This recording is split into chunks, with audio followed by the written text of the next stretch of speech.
Ba'zan inson hayotida eng og'ir jazoni sud emas, vijdon azobi beradi.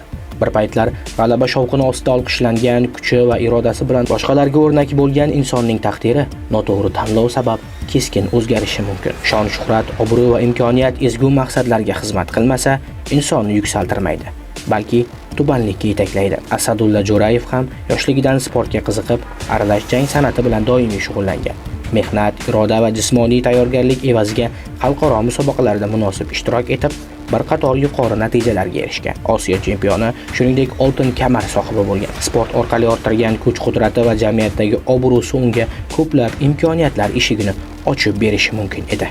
Men Jo'rayev Asadulla Fardinovich 1989-yilda Toshkent shahrida tug'ilganman.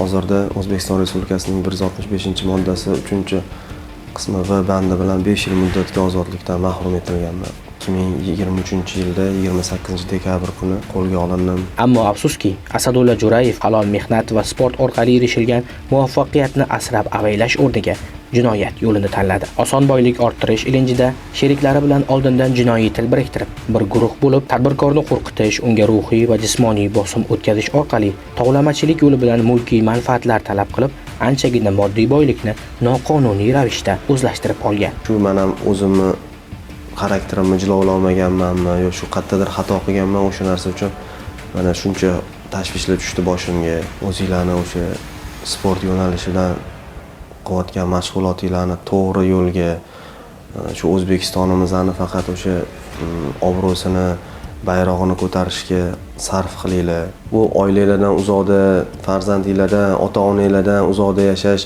bu juda ham bir qiyin holat ekan. Men shu yerga kelib vaqt qadrini tushunib yetdim. Prezidentimizdan chin qalbimdan, chin pushaymonlik bilan kechirim so'rayman. O'zbekiston Respublikasining xalqidan kechirim so'rayman. Qilgan ishimga astoydil pushaymonman.